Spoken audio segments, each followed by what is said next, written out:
impressions? I know you kind of heard him for a time when he was in high school. Yep. How do you think he might be able to help you? Well, he's got a really good skill set. Younger guy. I mean, you lose Luke, you lose Paris. There were 2 3-and-done guys. So the middle of your roster there, just your room in general. So able to step in and do that. But I like the good thing about him was, recruited him out of high school the first time. Had some awareness of his skill set. Had him in camp, understanding what he can do, and then watching his tape last year. I mean, he's going to have a chance to come in and help us win games, and that's what he's got to do. What was your extent of contact with him when you were at UCLA, and how much does that kind of thing continue? Yeah, I mean, the camp's always the best, and from my mind, because you're hands-on with the kids. So we had a really good time. I recruited him there for a while.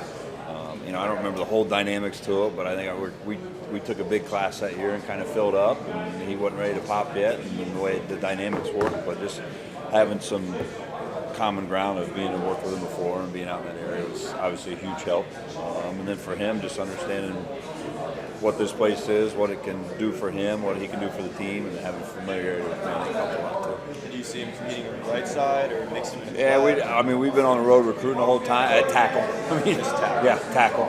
Coming out of the spring, like I said, we're using that middle part of your roster with Luke and Paris as both 3-and-done guys.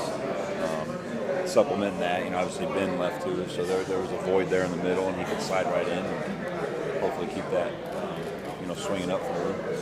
Is Jacob James healthy now? Yeah, Jacob's cleared. He's back. Looks great. It was hard for him in the spring, all those guys are going to be out competing and stuff, but he did everything from a mental standpoint that he could. Taking the mental reps, being behind, conditioning, those things. But yeah, right now we're. I haven't seen Sean this week, but unless something just happened here in the workout this morning, these guys are locked and loaded, ready to go. I know you're not practicing at the moment, but where does Jacob's return kind of leave the center competition? Had Carson and Vic there in the spring. Yeah. Does it just pick up where that It left off without Jacobs in there? leaves it very healthy. Just guys, they're all competitive guys by nature. There's all a vacancy there that they're fighting for, so that's the old adage or the cliche deal. Iron sharpens iron, and guys are going to step up, and they all want it, and they'll fight for it. So it's that when we get to fall camp and put the pads on, it's going to be really good. But up to this point, those guys are all maximizing the day what they can through with Mick, through workouts on around the field, in the meeting room watching tape. But I'm excited for it. Do you come out of spring just feeling like you have Donovan and Matt, and you're still trying to figure the rest out, or do you feel any better? Well, those two guys have played a ton of ball. But like a guy just down the line, like Enoch came out of spring, had a great spring. So we told Enoch, and as we're sitting here today, if we were going, then Enoch's got to be on the field somewhere somehow because of what he did in spring. So leading into fall camp, just to kind of repeating what I said there before spring ball, but excited to get into it and see how it all pans out because there's a lot of competition ahead of us. Really at all 5 spots, but yeah, you're saying Donovan's played a lot of ball, where's he going to be on the field? Matt's played a lot of ball, where's he going to be on the field? And then who are those next guys that step up? Is it not necessarily left guard, right guard for those two? That's where they're starting, but like I said, you lose a guy here or there who slides where. Matt's played center before; he can slide in and play center. Donnie could play all 5. Now we're going to ask him to do that, but talent-wise and athleticism, he's as good as you're going to be around just from the standpoint of could he slide out and play tackle on both sides? Yes. He obviously plays guard. He's smart enough and sharp enough to play center too. So. Because we've heard that before, we saw Donovan play tackle in the spring game last year. Is that just like a break glass in case of emergency kind of deal, or would you actually consider if we're trying to play side, maybe he can play tackle? What scenario you would paint, you'd have to figure out, but at the end of the day, you got to play the 5 best. And so I've always said this, you've probably heard me say this many times, if the right guard goes down and the backup right guard is not the 6th best guy and your backup right tackle is, then you got to find a way to get your 5th best guy on the field. So I think that's pretty universal though as you look around, even historically here, watching tape before I got here, cut-ups of guys sliding different positions. You got to play your 5 best guys.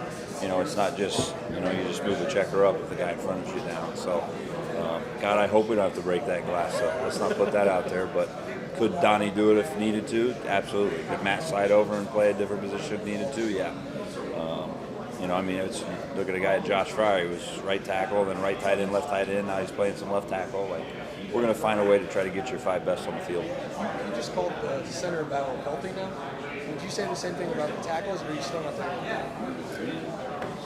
No, I mean, I was saying that in competition itself, it's healthy competition. Yeah. So no, we're not set. I mean, I can't tell you who the 5 guys are right now, and that's a good thing because it means guys are going to fight for it. They were asking earlier about Jacob coming back in it. Now you see Jacob because we had Carson, we had Vic in the spring, and yeah, we got 3 guys now fighting for those reps, and so you know that's going to be really good for the team and good for those kids because you know the guy that wins it is going to have to play his best ball.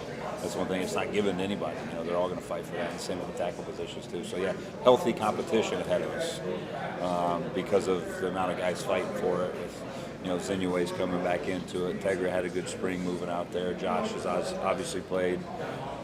You know, both Josh. I got to figure it out too. I got 3 Joshes in my room right now. So, you know, it's like back in the day when your mother got mad at you and she used your middle name, and then you knew like, all right, she's really talking to me. So I got to figure that out one way or the other.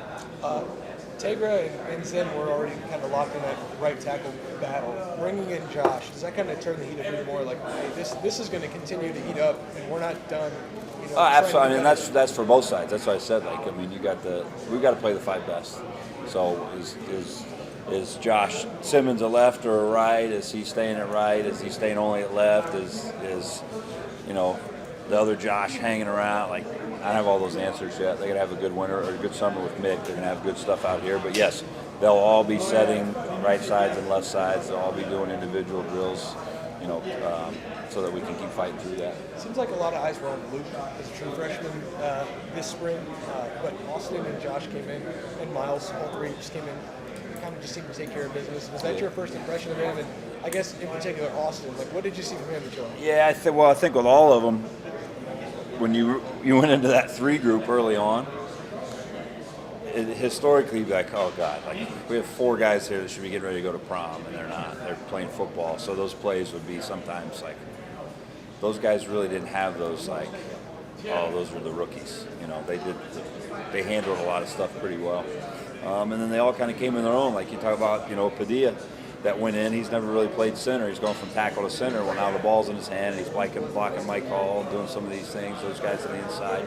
So that was good for him just to kind of get with that. You know, Austin coming from his offensive style, what he ran in high school to now, adjusting to the speed of the game and those guys. So I was happy with all those guys. Now they get another cycle through with Mick and those guys and Higgs in the weight room, just getting stronger and physically growing because they are still just now fresh out of high school guys. You know, we had them early, but I was happy and excited the way all of them performed, the way they grew, and then their approach after too was really good. You know, our exit meetings of what they needed to work on. It's, you know, sometimes you hear it, and all of a sudden they saw it on tape or they felt it, and then they're like, I got you, coach. We got to go to work on this. So they've all got the right mindset. You already see Paris and Dewan both getting picked decent positions, especially Paris. Have you already seen that pay off on the trail, or are you starting to see that kind of pay off for itself? Yeah, I mean, a lot of the kids talk about it. They ask about it. You know, it's the newness to it of, yeah, hey, I could be the next one of those guys that say, yeah, that's why we're recruiting you. So that's a little drop in the bucket, though. I mean, you still got to visit the kids, have them visit. You got to get them on campus. You got to get around their families. You got to get around their coaches. You really got to dig in and recruit wholesome. But that's a huge part of it. I mean, it's definitely easier to go into saying, yeah, look what those guys are doing. You can come do this versus, hey, we're trying to get somebody to do that. Justin, what did Enoch do in the spring that's kind of elevated? He played really consistent. He's a powerful, strong guy, and he played that way coming out of the spring. You know, and so I think for him, it just, you know, going into later in his career now, it took him a little longer for it to slow down, but you know, he played strong, he played powerful, made less mistakes. I mean, just the natural maturation of an offensive lineman, you know. What you guys put him in the Michigan game last year, and then ultimately kind of rode Fryer the rest of the way in that game. But what do you think Enoch learned from that experience of starting and the game back out? You can talk about games, and you know, this could hurt you, this could get you beat, this mistake is what you know you've got to eradicate and correct when you're playing a really good team. So I think for him now, just like we talked about those young guys a little bit, like you can talk about it till you're blue in the face, and but then now seeing it and watching it on tape and being a part of it, there's another learning opportunity there for Mike. Okay, this is what I can't let happen again, or this is what happens if I do that. That'll be a big benefit for him. I wanted to ask about Avery. Big off-season news, positive for him, joined her mission. What was your takeaway from his fight and that experience? Still learning from him. Still, as you talk to him, you talk to his mom, or you get little messages here and there, how's going on, what's going on. But yeah, you said it's fight, for him to get that and that be thrust in his life so quick. So happy for him because he is, looks like the light's at the end of the tunnel now, and he's kind of digging on that. So he went over. It was his call. His mom and he called in and said, "Coach, can we get with Coach Tucker and get something set up at the hospital? I'd like to go over and talk to some young kids." And I'm living it too. I'm supposed to be this big, tough football guy, and it got me too. But I'm going to keep fighting. Like that was all driven by him. That wasn't a photo op or a Twitter opportunity. He wanted to do that. And go share his story and be around those kids. So he's going to continue to do that. And being put in that situation this early in life, just going to make him tougher. He's going to be better for it. In the middle of it, probably doesn't feel that way, but that's how he's handling right now. It's the right way to do it. What do you see from the rest of that room in terms of supporting him? Yeah, when something that real is all of a sudden put into your face or your lap, it becomes real. And so I think with those guys being in the arena with them, like I said, it speaks volumes to it. Again, you saw it come back when Kyle went over and Josh went over, and I had a bunch of the linemen went over with him. Carson was over there, so being around him off the field and learning from his experiences is going to help those guys too. Probably makes it. Eventually we all go through stuff, but big things become little real quick when you have real shit thrown into real stuff thrown into your lap. I'm sorry, guys. And so you just, you grow from that. And then as they grow and, you get put in similar situations or other situations with tough times, then they can be a sounding board for those people. And that's what Avery's going to do. In 5 and 10 years, he'll be rolling around doing whatever he's doing, and people will be like, "Wow, you went through all that?" And he'll be like, "Yeah, I did," because he's tough. He's a tough guy. So hopefully that wears off on the kids too.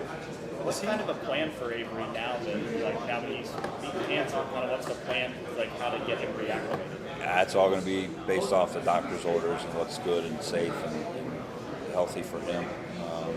But being around his guys and being involved as much as he can is going to be top priority for us, and as much as we can have him around and doing those things. But I think we're in the thick of it right now with him until we figure out what's the best plan of action medically with him.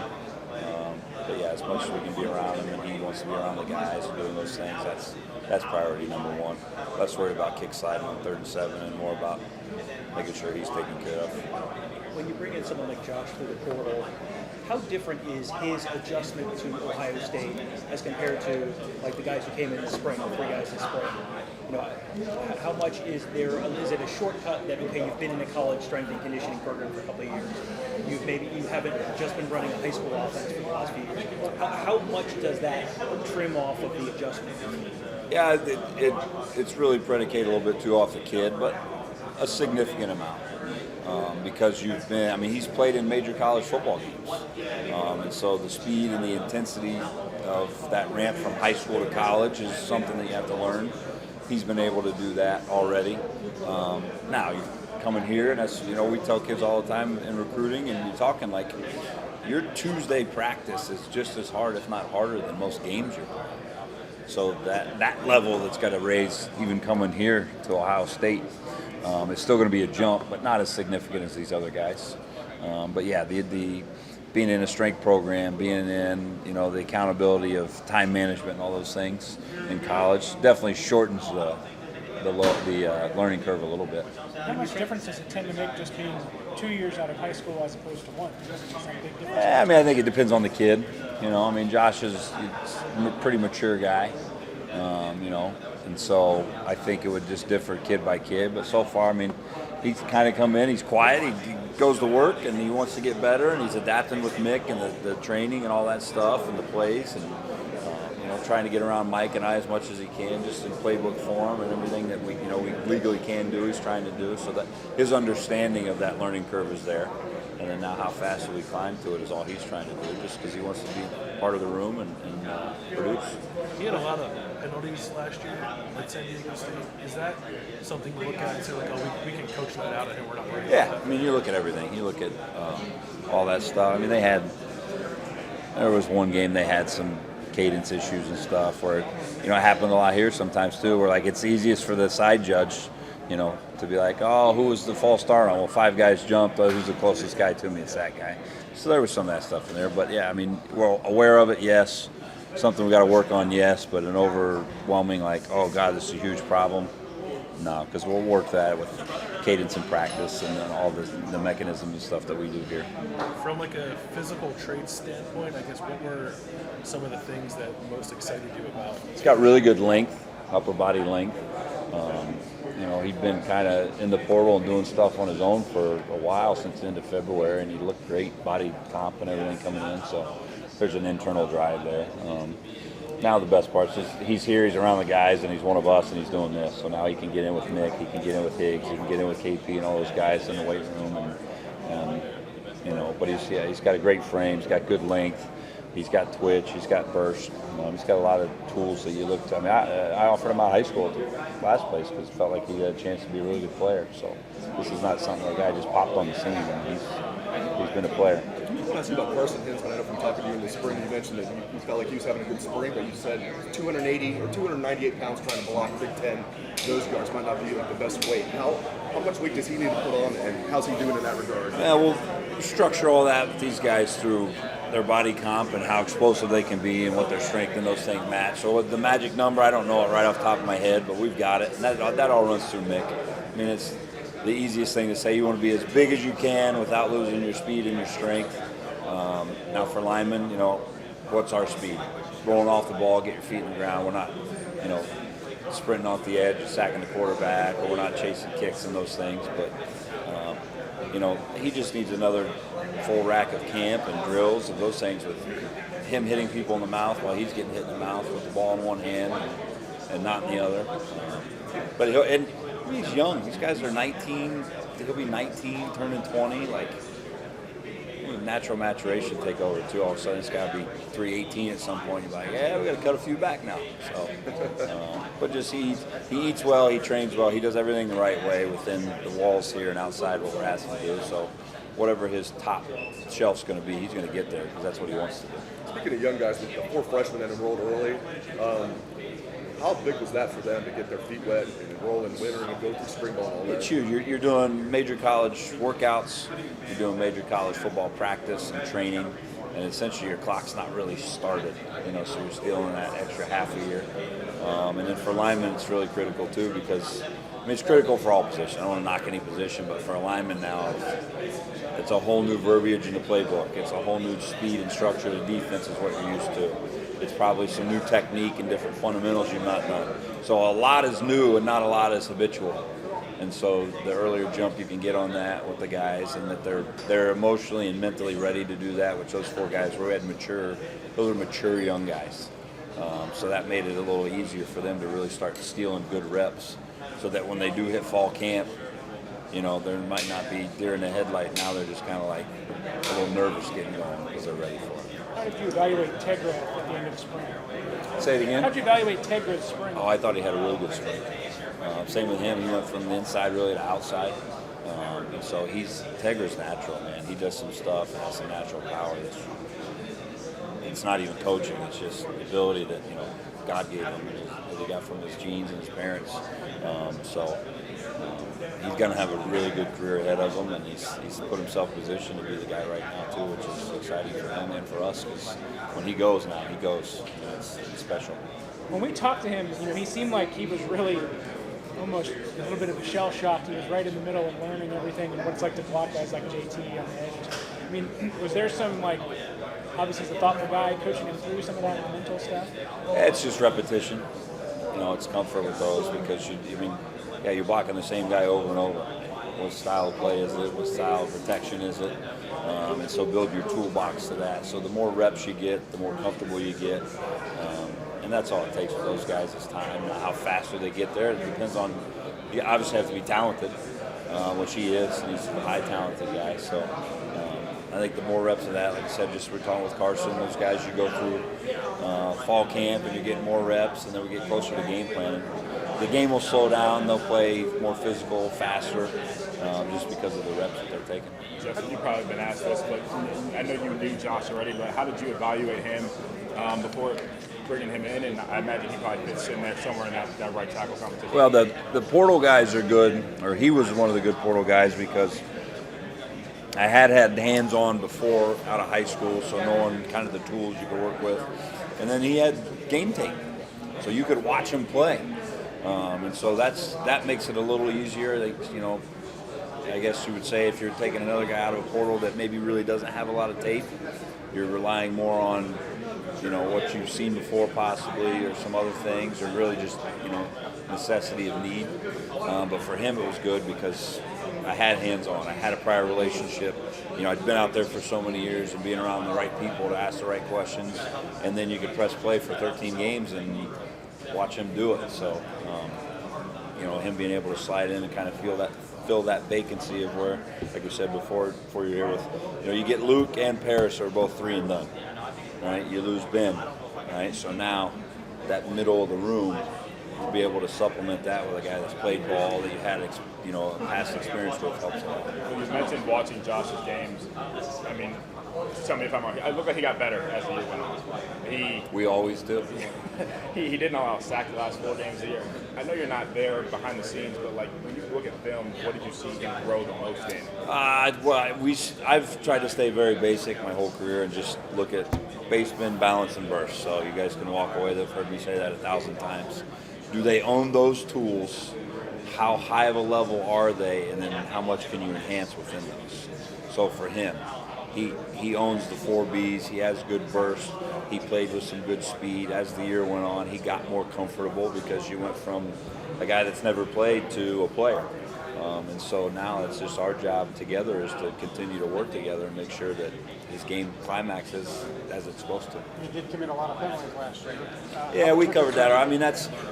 If you go back and watch, you don't just click PFF or whatever it is, but you're playing in a loud stadium and 4 guys jump. Well, then the right side judge, I mean, they're not the most athletic guys, right? He's going to look and be like, oh, yeah, the right tackle did it. Give me whatever his number is, Or the center didn't snap the ball and a guy jumped. So those, I mean, you got to dig into the stats. So it's something, we notice and we look at, and then it's saying, well, that's coaching. How do you fix it? How do you clean it up? We work a lot here. We did a lot with our guys last year, and we'll continue to do that, whether it be silent cadence, whether it be, verbal, nonverbal. I mean, that's all coaching part of it. So with that stuff, we can clean it. Obviously, you're not promising Josh anything, but the belief, I think, for a lot of people is that you come in here and have a shot to be the starting right tackle. How does that impact what you're doing mentally with guys like Tegra and Zen who maybe have already struggled with confidence a little bit or look to not be sure if they fit there? Is there a chance to move Tegra back inside? I'll try to unpack all of that. Let's start generically with no names in it. Sure.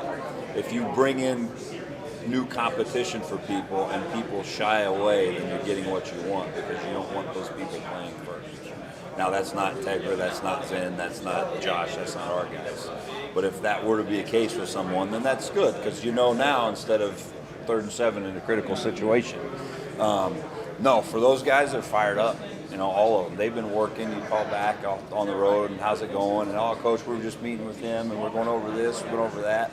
So there's a lot of things that go into the competition part of it, of guys learning it better, wanting to teach a guy better, and then ultimately everybody wants to win. So we're going to play our 5 best, So I've seen none of that, sensed none of that, and the fall camp's going to be really good because now get excited. You want it, go get it. And there's not a better opportunity right now saying there's a few vacant seats up there. Who wants to go sit in them? And fighting for that. It'll bring out the best in the guys that are honestly supposed to win it and the ones that aren't. Why didn't we get there yet? Or why are we not going to get there at all? I don't have those answers, what it could get to. What was the last one? It was a three-parter. With Tegra, he played a lot of guard. Is there a thought to move? Yeah, I mean, played a lot. That's where we had him last year. It's going to be huge for him as well. I mean, you look at what Paris did. Like, Paris had no issues with any of his NFL teams because one of the first questions they always ask, like, well, could he play other positions? Well, yeah, he started at guard for the Rose Bowl championship team and then slid out the tackle, so check there. So Tegra will fit in the same mold. Like, what position? Tegra can play a lot of positions. We're just going to get him in the right one to be the first one when we get on the field and help us play that way. You asked about Jacob James already, so Yeah, you got it. If it's been there, you're good there with Jacob. Looks great. His body, seriously, looks as good as he ever has. So that's a good thing. What's Joe Philbin's addition been like in your room? Oh, man. Great. I mean, just another set of eyes that have seen it and done it and coached it. What he's done is going to be nothing but big for the staff, and for our room, and for our guys. A1A professional. Coming in and wants to learn our stuff, wants to learn what we're doing. I want to learn what he's done and do those things. So it's going to be really good for us moving ahead, and so far he's been awesome. Thanks, Justin. Yep. Justin, how do you feel about the depth of guard right now behind Donovan and Matt? The depth of guard, we got a lot of guys that can step in and play in there. You know, and just like we talked, you go all the way to the new guys and the rookies. They're going to keep coming and pressing through there. You got a guy like Enoch that's been here for a long time. He's going to be in there in the mix. Matt Jones could play multiple positions. Donnie could play multiple positions. So we got a lot to work with there on the inside, and a lot of talent too. Do you look at those guys at center and say whoever's not the starter, they can be backup guards too? Yeah, well, I mean, we're going to play the five best. You would hope, and our guys here, yes, like the center would know what to do schematically at the guard position. And flip guards are going to know what the centers are doing, you know, the way we teach and coach it that way. So we've got some flexibility in there, but right now just finding who's 1 and then 1A, and that's kind of, digging there. But eventually the numbers, the skill, what we have, we'll have a lot of guys that can float in there and play. How confident do you feel in Josh Frye right now if he was to be the starting left tackle week 1? Very. He's training his butt off right now. Spring was good for him to find some, kinks in the hose that he needs to maybe undo, and then also some other stuff that he did well. It's like, well, I got to keep supplementing this. So, he's one of the leaders in the squads right now. Again, voted by his teammates. So I mean, he's doing all the right stuff right now. We just got to get him through. We're going to have 20, 30 some practices in the fall. Then you got fall camp leading up to Indiana, or the game week up to Indiana. So we got a lot of ball ahead of us. So these guys all can take a big step. Do you kind of expect, like going into a spring, that you're going to have some issues on the offensive line, especially when you're going against a defensive line like you have here? Yeah, well, I mean, just on paper, you look, whether it be here or anywhere, you say, all right, we're replacing 3 starters. You're replacing 3 draft picks. It's not just going to be seamless day 1 of spring. But then now you say, all right, you're not on paper, you're at Ohio State, so what do you have? Well, they've recruited really good players here. So now it's our job, and my job as a coach is to develop those guys so that they're the next up guy. Your offensive coordinator had quite the scare earlier this spring. Is it something that he addressed with you guys at all? You're talking Brian? I mean, he can give you details on any of that stuff outside of that if he wants. I don't know if that was something that It's all good. You've already had one piece of transfer attrition from your room from the spring. Are you expecting any more? I mean, no. We were sitting here today saying, are we anticipating that? No. But it's the transfer portal world, so. But no, I mean, we had good exit meetings with our guys. Ben did it the right way. He went about the right way, and that's what he decided was best for him, and it's great. So happy for him. Unless we play him, then we try to beat him, But outside of that, right, sitting here today, no, feel good about where we're at right now. We're just going to try to fix the roster. That's I don't think you guys get Coach Day today, right? That's Coach Day and your crew on that one, and Pantoni maybe. So they'll be all right. Justin, how much conversation have you had with Avery Henry? Avery, he came back, texted a lot with his mom. Like I said earlier, over here, he set up and reached out with Coach Tucker. He really wanted to do a visit to the Children's Hospital, and he did that. So he's active in that. But right now, he's just in the middle of making sure he's healthy, he's happy, he's clean. Those clean bill of health that way. But I mean, whenever he wants to come around, he's around. Whenever he needs something, he hits up. We reach out and talk with his mom and check with him, making sure he's good. But it's proud of him. He's still fighting. And that's his mindset, his makeup the whole time. Like, he was going to go do that. That's just the type of kid that he is. Because we don't really know him. He has to play It's quick. How would you describe him? Very matter of fact, very direct. When he first got hit with the news, he came back and we were back and a little shocked, but then was right into but I'm going to be all right. I'm going to beat this. Whatever I got to do, how many treatments I have to have, I'm going to beat it. So it's just very, like I said, matter of fact and direct. We got back from the bowl game and he was able to go, and then just sitting my whole family came in, the kids, and we were in there talking to him again, like, all right, get ready for your next wave. Here's what we got going on. And shoot, he's hugging my wife and my kids there. I'm telling him, hey, he's like, oh, I'll be fine. Thanks for there was no woe is me. He was very goal-oriented and purpose-driven at what he needed to do, and he's living that right now. So I think that's why, he's going to eventually come out of the back end of this thing, because it's kind of how he is. I know this isn't the first consideration with him, but when can he play football again? That's way down the road. You guys aren't thinking this fall, obviously. I want him to be healthy. I want the doctor to say this guy's good.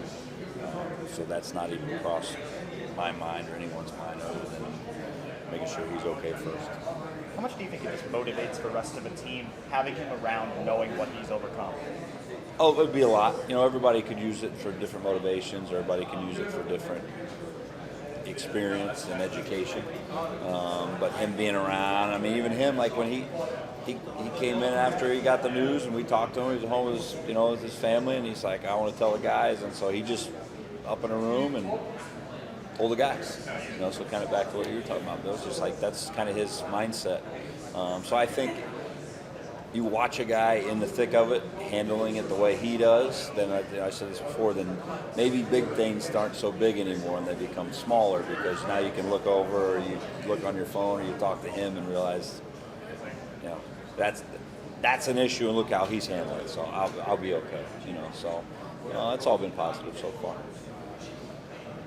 Good. Got it all years. Love it. Over. I'm assuming you answered the big picture questions, right?